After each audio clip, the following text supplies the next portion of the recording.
You know, I'm a bit puzzled why the federal government is now banning the Nazi salute. The South Australian government doing it too. The Victorian government's already done it. When Jews in Australia are facing so much hate, not so much from neo-Nazis at all. It's from the left and from some Muslims. I mean, neo-Nazis, of course, are an easy target. Who likes neo-Nazis?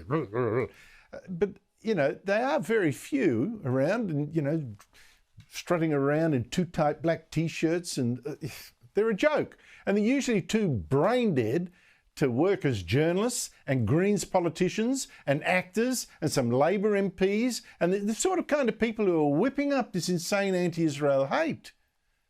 You know, the neo-Nazis aren't doing, these other people are. Today, for instance, a full-page ad by radical unions and others aimed at Israel, demanding it stop fighting back against those, well, they don't say, but I will, the terrorist regime in Gaza. So it was interesting then that independent federal MP Bob Katter, he posted a TikTok video that didn't take on neo-Nazis, but took on anti-Semitism from Muslims. Not all Muslims, of course, not at all. But he was pretty full on. Too much? Have a listen. There are people in this country that are supporting this. They are a cancer on the soul of Australia, and they should be weeded out. And to think that that Parliament and that government has done absolutely nothing about them, and we're just going to check out just how much a certain group in Australia may or may not be associated with a mosque in Sydney, how much control it has over the Labor Party. The great silence whilst human beings are being persecuted. But don't come here to my country and disgrace us by your filthy, low anti-Semitism. Should have mentioned he was standing with silhouettes of Jewish hostages still kept by the Hamas terrorist group in Gaza. Joining me is the panel, Michael Costa, former New South Wales Labor Treasurer, and Louise Elliot, business consultant and Hobart City Councillor. Michael, Katter's post there, your response? I think it's unhinged, Andrew, and I think it's unhelpful as well. Look, you know my position. I'm a strong supporter of Israel. But the bottom line here is we've got a problem with people that are Australian citizens that are supporting, unfortunately, the slogans of Hamas, you know, and clearly that's a problem not going to be resolved by a rant by Bob Katter. It's got to be resolved by, firstly, what the government is doing, which I do support, banning symbols and, you know, flags and other paraphernalia from these terrorist organisations. In the case of the Nazis, that was the coalition that wanted to do that. And look, given the Jewish community supports that, I support that as well. Our problems are more fundamental than that. They need to get to basic education. What are we teaching these kids that are born in Australia that come up with these attitudes? What is our school system doing? What are our cultural institutions doing to ensure that they support our democratic values? I have no problem, as I said on many occasions, with people protesting. They can take a different view to me. What I have a real problem with is the hate speech, you know, the calls for anti-Semitism, the calls for genocide. That's what we need to be dealing with, and I don't think Bob Katter has added anything to that debate. Louise Elliot, what do you make of it? Well, I'm not as taken aback by Bob's TikTok. I can understand and appreciate his sentiment, to be honest, because we are in really troubling times and there's a lot of aggression out there. And I actually think there's a lot of people out there who are using symbols, whether it's the Palestinian flag or the From the River to the Sea signs and things like that. There are some people who are using that to convey a message around peace and loss of human life, and that makes sense. But there are also a lot of it who, disturbingly, in Australia, are using that as a cover for their anti-Semitism. They do believe that Jewish people should not exist. And I've experienced something similar locally in the Hobart City Council, actually, where we had that signage and people that didn't agree with the messages around ceasefire and things like that.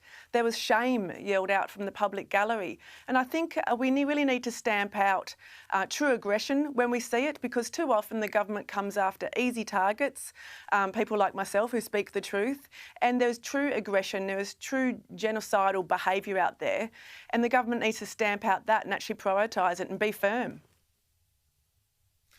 Meanwhile, Michael, Labor MPs and state Labor MPs from New South Wales, people from Sydney's West and others, went to Canberra to call on the Labor federal government to get tougher on Israel, demand no more fighting. They were there with their Palestinian kafirs to show what side they were on when they met Labor ministers in Canberra, a couple of backbenchers there too. Labor seems very divided on this war. It seems like there's an anti-Israel left against the rest. What do you make of all this? Well, that's fundamentally true, Andrew. There is a large element within the Labor Party, particularly in the left, that is anti-Israel, and they've been anti-Israel before these events, so let's not forget that. And it's the same phenomena you saw in the British Labor Party under their previous leader. So there is a fundamental problem. I mean, these people are firstly foolish for their actions.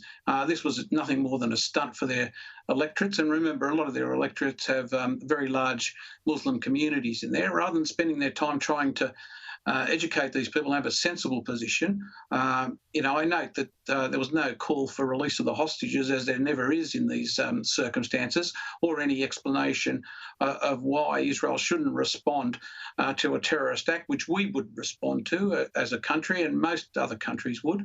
So really, they've put their personal political self-interest, and that's probably being generous, ahead of a principle. And unfortunately, you see this in the Labor left all the time. Louise, some news today. The first time, we talked to you was about the statue of former Tasmanian Premier William Crowther. Your council actually removed it because of unproven and almost certainly false allegations he stole the skull of an Aboriginal person. So out went the statue. But now, is the left going to come after the museum there? There's research from Cambridge University uncover new details on a so-called prominent coloniser, Morton Allport. Apparently he traded Aboriginal remains, but now there are calls to change the name of a museum down your way that's named after him. Would you support that?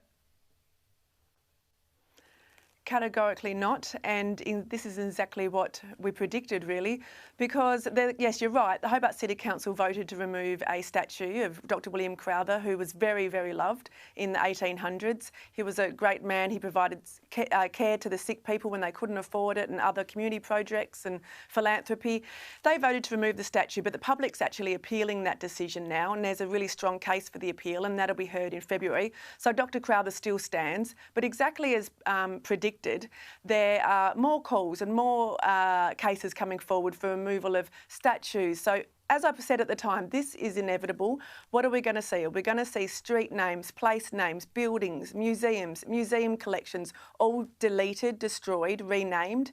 Because what we're doing, what's at play here is, of course, it's victimhood again, but it's also judging the 1800s by today's standards, and that's just blatantly unfair to do. And when it comes to the Dr. Crowther statue, the people paid for that statue, and I think that's what's most disgusting in that situation is the council is moving something that isn't morally owned by them. That's so true. I mean, it goes to what, Michael, you were saying, what the attitudes are they being taught? The kids are being taught to hate the past and to be obsessive about the past. But just quickly, Michael, I'm out of time, but I want to ask you quickly about the inflation figures today. Inflation down in October to 4.9%. Now, it was 5.6 in September. Big fall, coming after just a fall in consumer spending as well. Seems to me households are feeling the pinch, and we're not going to get that next interest rate rise that was threatened. Well, I think that next interest rate rise is still on the agenda, but I think it's been moved into next year. I mean, these are one set of figures. They're going to wait for the quarterlies before they make a final decision. But look, it is good news. Everybody wants to see inflation come down and interest rates gradually return to something that's more manageable. But I wouldn't be popping the champagne at the moment. I think that the trend's good, but who knows what's going to happen in the new year, particularly after the Christmas period. And of course, it reflects perhaps a fall in GDP as well, in the economy. So we shall see how it all works out. Michael Costa and Louise Elliot, thank you very much to you both.